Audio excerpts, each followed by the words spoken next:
Friends, in this 9th lecture in module 2, we will talk about risk assessment of pipeline failure. I will also show you an example on chlorine gas release and ammonium gas release problems using the software. This is lecture 9 on module 2, accident modeling and risk assessment and management in HSC course under NPTEL IIT Madras. A risk based approach for assessing pipeline protection against accidental external loads is presented in this lecture for you. Recommendations are given for controlling the damages of the pipelines. Let us quickly look at few general considerations which has been used in this analysis now. Risk estimation should normally be conservative. Repeated assessments for alternative protection measures may be required. Economic criteria will be often decisive in such problems. In each project, risk should be kept as low as reasonably practical. Please understand friends, in offshore projects it is clearly mentioned and it is understood that risk can never be 0. There is always an acceptable level of risk which we call as alarm level. It is important to pay attention to the total risk picture instead of looking at one specific problem in the micro level. This study also has few limitations. Let us see what are they. This recommended practice covers only risk assessment of accidental loading from external events or interferences on offshore risers, pipelines and umbilicals. The limits for application of this method is limited to floating platform below the cellar deck, a subsea installation only at the connection point of the subsea manifold piping. Let us briefly discuss the methodology how the study is now conducted. Safety objectives and risk acceptance criteria for the given problem are first predefined, then risk evaluation is conducted based on comprehensive system description. This system description is used to identify the potential hazards that affect the pipeline flow. Then the perceived or identified hazards are evaluated under the basis of risk assessment. So, the foremost step is hazard, which is hazard identification. Let us look at this table and try to understand in a given pipeline failure what are the possible hazards that can be identified. During installation of pipeline, one can look at the hazards in terms of dropped and dragged anchor or anchor chain from the pipeline lay vessels, vessel collision which can also result in possible consequences which can cause an impact damage to the pipeline, can also have something called loss of tension, drop of pipe end etc., which can damage the pipe umbilical when it is being laid. Talk about installation of risers, hazards can arise from dropped objects, dragged anchor chains, it can result in impact damage on the pipeline, can also cause abrasive damage to the material of the pipeline. Look at the anchor handling have hazards in terms of dropped anchor, breakage of anchor chain, dragged anchor and dragged anchor chain which can cause pullover and abrasion damage to the pipeline, impact damage, hooking damage and pullover and abrasion damage to the pipeline material. You can also have operation activity in terms of lifting activities, subsea operations, trawling and tanker supply vessel etc., which can also result in impact damage on the pipeline. The major consequence as you see from this table is impact damage on the pipeline, and the major hazard essentially come from the dropped and dragged objects or essentially dropped or dragged anchor, breakage of anchor chains while laying etc. Once we identify the possible hazards in a given problem, we do risk assessment. Risk assessments consist of estimating frequency of the end events and then evaluating their consequences. Frequency of occurrence can be either calculated when detailed information exists, for example can be from dropped crane load scenario etc., or on the other hand can estimate them based on engineering judgments, operator experience etc. Similarly, consequence can either be calculated or estimated based on experience. If you look at the impact capacity and damage classification generally applied to steel pipelines and risers as suggested by international codes, there are different dent diameter percentages, whereas we classify the percentage as dent area with respect to total cross section area in percentage. If it is less than 5%, then the impact energy can be obtained separately, which I will give you the equation later. It can result in a minor damage. The conditional probability for this kind of problems can be 1 2 and so on, whereas D1, D2, D3 classify for minor damage, moderate damage and major damage, whereas R0, R1 and R2 can be no release, small release and major release.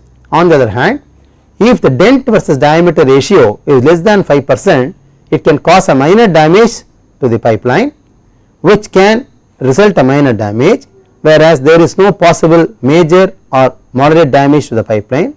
However, in such cases the release practically will not be there, and therefore small and major releases are assigned to be 0. So, you make a matrix which results in conditional probability, which is derived based upon the kind of dent versus diameter ratio. As this ratio keeps on increasing, you will see that the pipeline will result in a major rupture. The moment I say major rupture can cause a moderate or a severe damage to the pipeline, it can result in a major release of content from the pipeline. So, one can easily assess the impact capacity and the damage classification in terms of conditional probability that arise from possible damage description applicable to steel pipelines and risers. Similarly, one can also do this damage classification for flexible pipelines and risers, whereas in this case the impact energy is discussed in terms of kilojoules. Of course, the legend of D1, D2, D3 and R0, R1, R2 are same as that of the previous slide. So, if you have got an impact energy cost on a flexible pipeline which can be lower than about 2.5 kilojoules, can result in a minor damage not leading to ingression of seawater into the pipeline. Therefore, it is going to be a minor damage and no release from the pipeline and so on. So, you prepare a conditional probability matrix depending upon the damage description that can be caused because of impact energy arising on the flexible pipelines and risers. If you talk about the same application in umbilicals, generally again the impact energy classified from 2.5 to as higher than 10 kilojoules. If the impact energy is very high, it can result in loss of function, which can result in a damage probability in index of 1.0, which is causing a major or a catastrophic damage to the pipeline.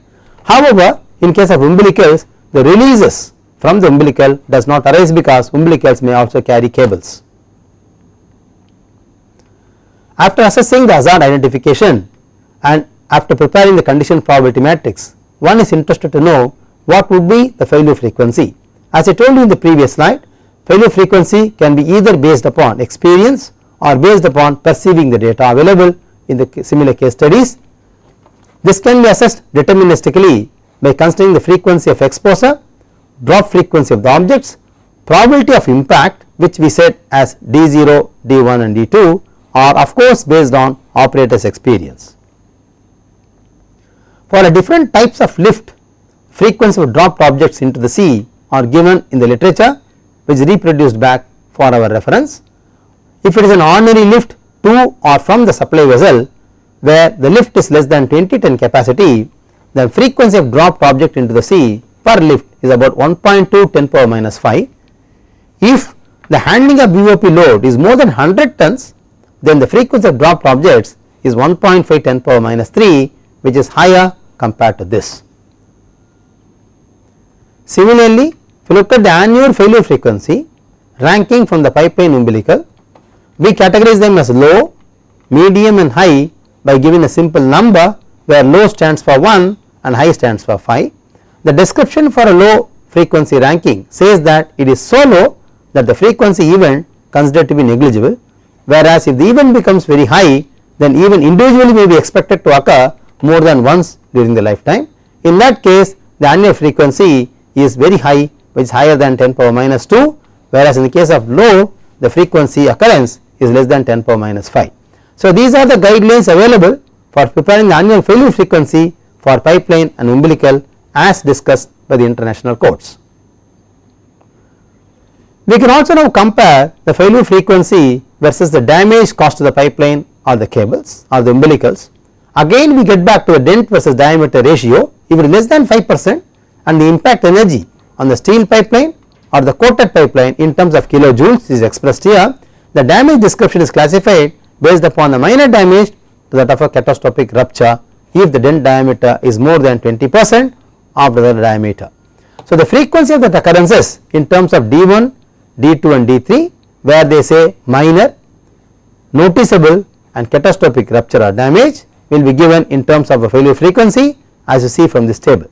So, this table will help us to prepare a guideline what are the kinds of failure frequency for different kinds of impact energy cost on the steel pipeline as well as pipelines on the coated material, describing the damage caused by the objects on the pipeline, where the description is mechanically given depending upon the dent versus diameter ratio in terms of its percentage.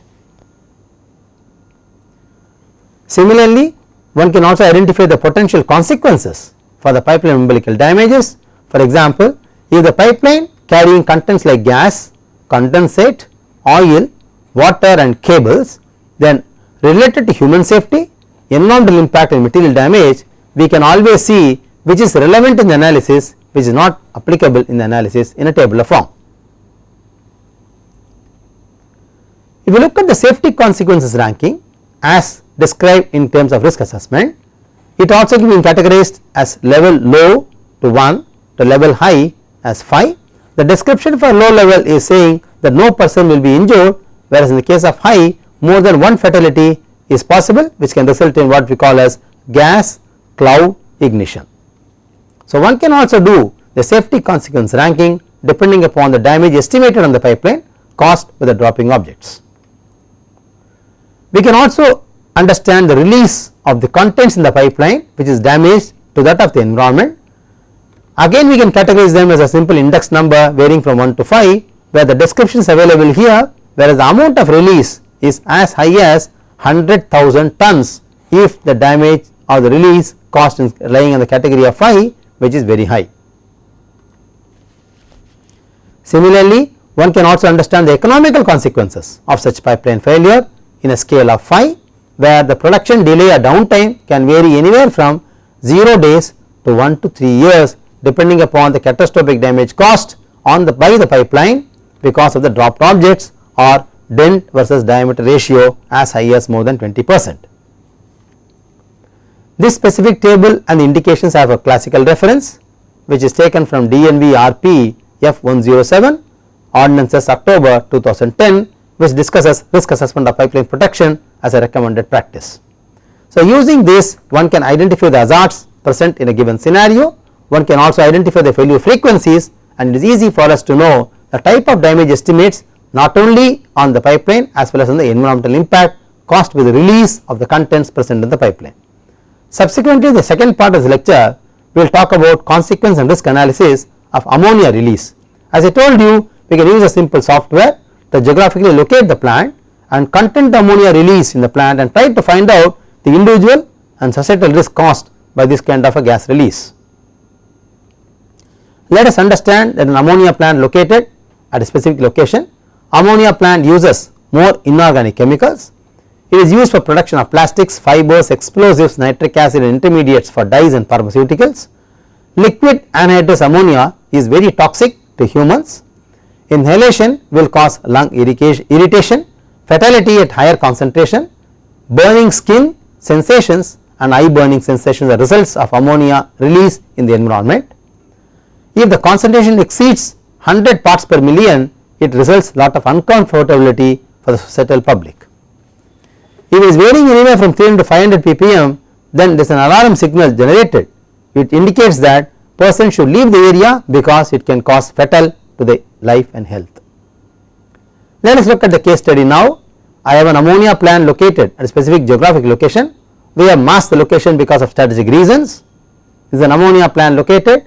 Now, as we all understand, for conducting risk analysis for a gaseous release, I must know the ERPG, that is emergency response planning guideline, and the flammability limits of ammonia taken from the chemical engineering handbook. For ERPG level 1 it is 25 parts per million, for level 2 it is 150, and for level 3 it is 750 ppm. As we all understand, depending upon the release, depending upon the concentration respect to ERPG, the hazard distance respectively varies from the computation as we saw in the lectures on chemical exposure index in the earlier module. The lower flammability limit for ammonia is 1.6 10 power minus 5 parts per million and so on. Let us look at the consequences now. It can result in dispersion, can cause jet fire, it can cause a fireball, result outcome from an ammonia release. Let us quickly see what are the input conditions defined for the given problem. Temperature is 31 degrees Celsius in a specific site, relative humidity is about 81%, wind velocity is about 2.8 meter per second, atmospheric stability is class B. Let us look at the consequence assessments. In the lower flammability region, which specifies hazard distance, for different kinds of scenario leaks varying from 25 millimeter to 100 millimeter. These are the diameter of the leak arising from the ammonia pipeline and the corresponding hazard distances as computed from the equation available to us in the previous presentations. So, it has been estimated as 10.4 meter to that of 59.7 meter depending upon the leak rupture diameter varying from 25 millimeter to that as high as 100 millimeter, which has been worked out depending upon the lower flammability of ammonia gas. Based on the ERPG guidelines, one can also work out the hazard distances for different levels of ERPG 1, 2 and 3 respectively. For a 25 mm rupture, the ERPG is about 221 meters for ERPG level 3, whereas this is as high as 450 meters for ERPG level 1, and as you keep on seeing the rupture diameter increases, the emergency response guideline values also change, and therefore, the hazard distances specified by the ammonia gas release by the code also keeps on increasing significantly when compared to that of low level diameter rupture release in case of ammonia gas. One is also interested to know the concentration along the downward distance for different velocity rupture. Let us say for 25, 50, 75 and 100 mm rupture diameter, we have discussed about the concentration in parts per million keeps on decreasing as the downward distance increases, which is a common scenario in all the cases, but of course in case of some 100 mm release diameter release, you will see the downward distance extends as high as about 85 or 82 meters from the epicenter of the ammonia release, whereas in 25 mm rupture the release extension is only as close as 11 meter. It is obvious to understand that the central concentration versus distance keeps on increasing with respect to the concentration parts per million for different borehole diameter rupture for an ammonia gas. Once this is understood, lethality influence is also studied in terms of probability of fatality, which gives me the probability of fatality versus downward distance in meters. The green indicates is an indoor activity and of course the blue indicates it is an outdoor activity. We have plotted this for different rupture diameters varying from 25, 50, 75 and 100 millimeter diameter, probably the diameter of rupture of the pipeline carrying ammonia. You will see here very clearly that the weather condition, material and the study conditions are taken as specified in the previous slides, and the downward distance from the epicenter in terms of probability of fatality, what we call lethality, is being plotted, and you see here for larger diameter of rupture, even for outdoor activity, the distance of influence of the release is as high as around 750 meters, whereas when you talk about the downward distance in terms of 25 mm diameter, it is influencing only about 400 meters. Friends, please understand, whether it is outdoor or indoor, you will always notice that the lethality influence in case of release is of course significantly high in both the cases, because it depends upon the stability class and the wind velocity and the release pressure and the diameter of rupture as you see in the slides. Let us now talk about the influence of dosage in terms of toxic dose of ammonia and the influence of that dose in terms of downward distance for different borehole rupture of ammonia gas release. The plot is available for both the activities of outdoor and indoor. You will see that for a toxic dosage as high as 5.5 10 power 10, in that case in terms of parts per million line in minutes, you will see that for outdoor activity, even though the rupture is 25 millimeter, the toxic dose for a higher value shoots up only for a smaller scalar distance and subsequently it reduces drastically as the distance goes forward. It means the dosage influence in case of any types of diameter is only spiked for outdoor activity as well as indoor only for a smaller region of distance from the epicenter of the leak, whereas when the leak is going to be even of large diameter, the effect of dosage on the downward distance keeps on significantly declining as the distance increases with the decrease in toxic dosage. It means in case of dosage influence of any rupture, be it ammonia in the specific example, you will see that the downward distance is not influenced by the dosage in terms of rupture of any diameter. The second consequence seen from ammonia release is jet fire hazard distance, which is computed for different thermal loads, because as we understand in case of jet fire, one has got to classify the thermal load in terms of 4, 12.5 and 37.5 kilowatt per square meter, which is very important categorization governed by the Oil Safety Industrial Directorate. For different kinds of ruptures of 25, 50, 75 and 100 mm diameter, we have found out the hazard distances from the software depending upon the values as stated here in the temperature or for a given thermal load. You can easily understand here, for a larger thermal load concentration, the hazard distances for even higher rupture as well as lower rupture is not reached at all. So that is why in literature you will see the reference value of thermal load computation is essentially taken as 12.5 and not 37.5 kilowatt per square meter, because the influence of this radiation for larger distance, now other distances, even for larger rupture diameter, is not reachable at all. Similarly, for a jet fire, one has found out the radiation versus distance for jet fire in terms of the downward distance. You will see that the influence of jet fire is high for larger diameter and smaller diameter rupture. For a larger distance, it means the significance of jet fire presence, even the borehole rupture is small or larger, is considerably there for about 80 meters. In case of 80 meters here, in this case it is about 160 and is about 200 meters. So as the diameter increases, obviously one will notice that the influence of downward distance of the jet fire is higher. However, one can notice compared to the dispersion model in the last slide, one can see here the jet fire influence is larger in terms of downward distance caused by the radiation level compared to the dispersion release what we had for different ruptures in the ammonia gas release. One can also compute the jet fire intensity radii in terms of elliptical intensities.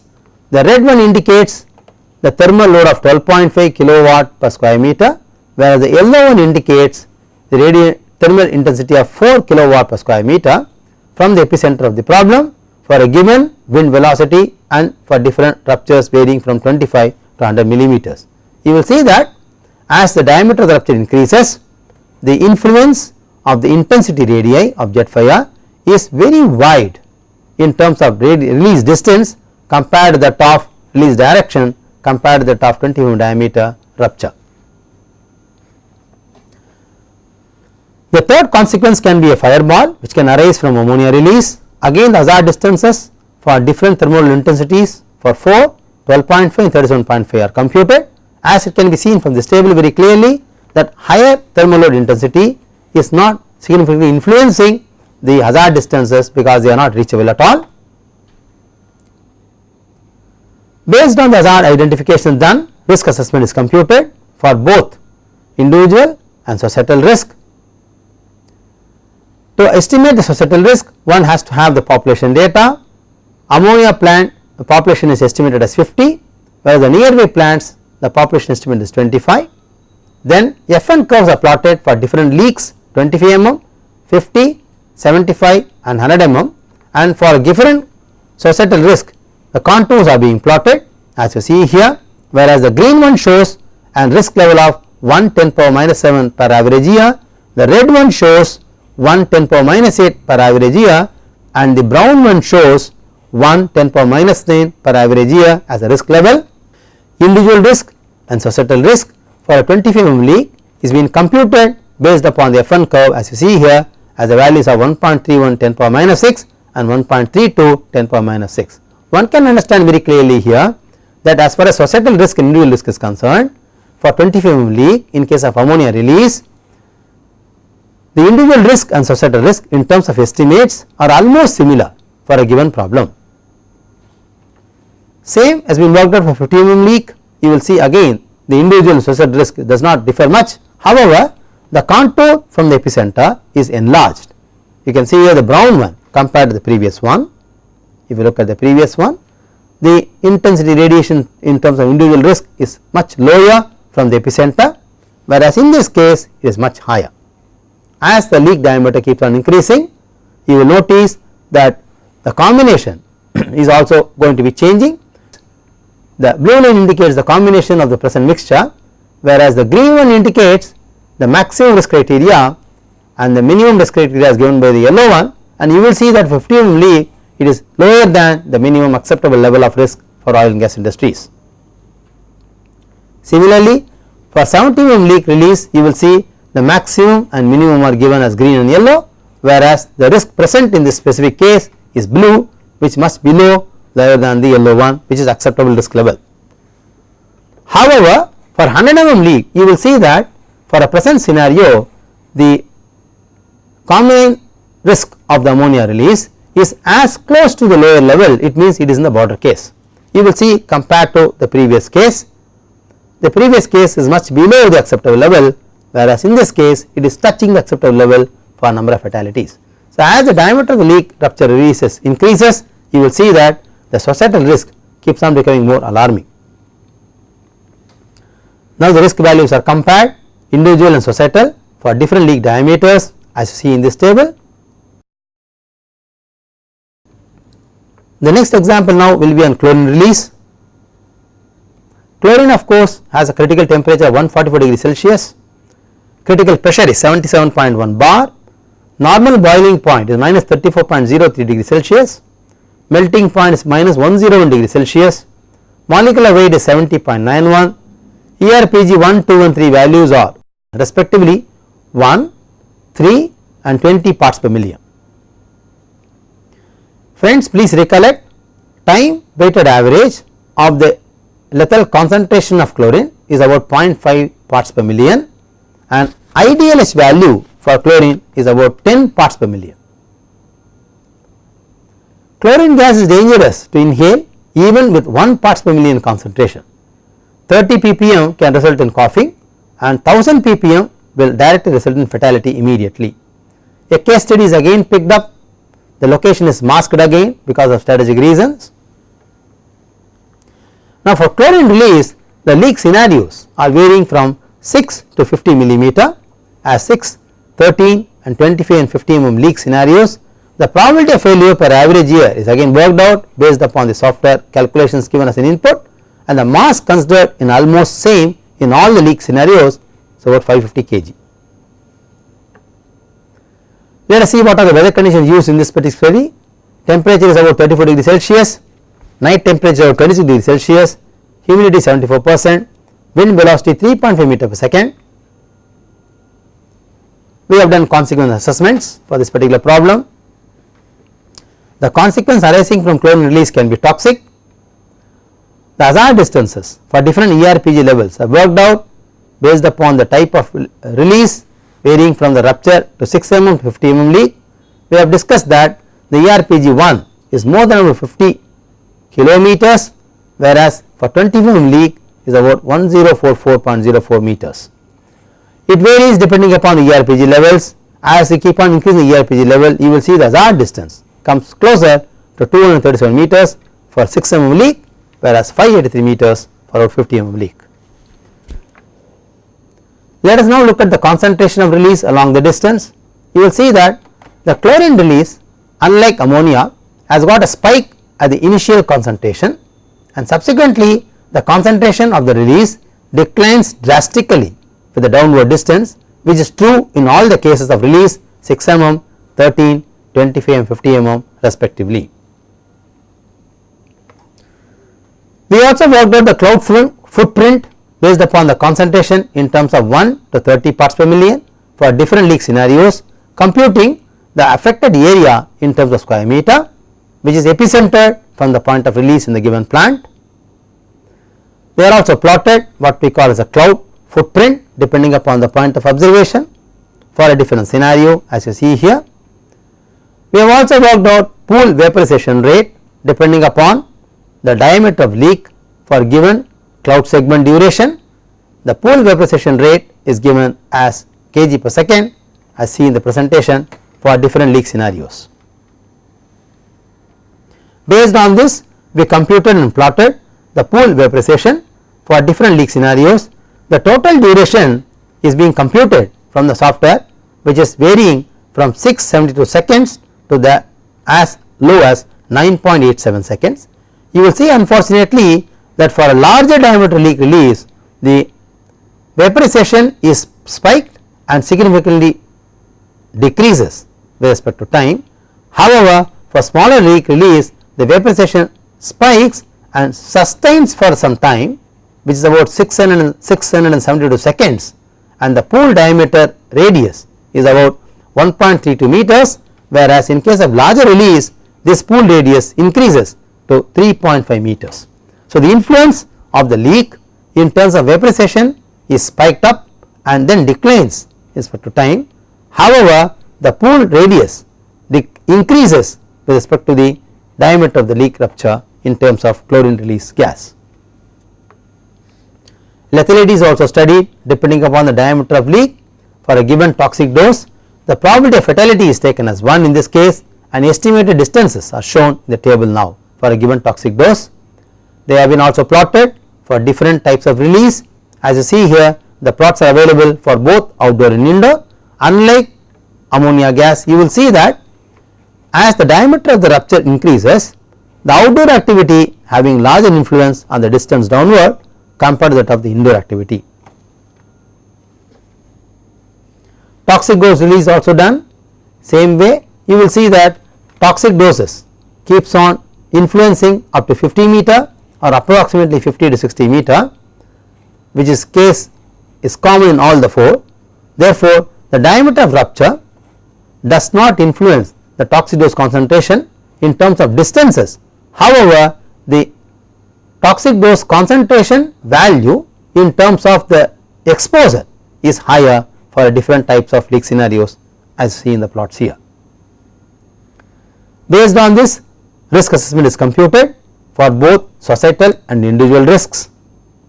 For different leak scenarios, population data is important. The plant is considered to have 75 people, whereas the nearby plant has got 50 people. Now, the leak scenario 6 mm, 13, 25 and 50 mm are considered, and individual risk and societal risk are plotted. Individual risk is plotted in terms of the contours, societal risk is plotted in terms of the FN curve. As you see here, the green one is the maximum and the yellow one is acceptable, whereas the blue one is the present combination. You will see that the blue one exceeds the minimum acceptable risk criteria even for 6 mm leak release, because the risk value per average year has gone very high compared to that of the ammonia release. The same is true for 13 mm leak, for 25 mm leak as well as 50 mm leak respectively, friends. You will always see that the risk contour in terms of individual risk keeps on broadening for different risk levels, as you see in this legend here, depending upon the type of rupture which has been studied in the specific case. Based on this, risk values are tabulated and summarized for different leak diameters. In this present study, we have understood 3 release models. One is the pipeline failure depending upon the contents in the pipeline, second can be a ammonia gas failure, third can be a chlorine release failure, which gives you a clear picture how to do risk estimates for a given problem using a software. Thank you very much.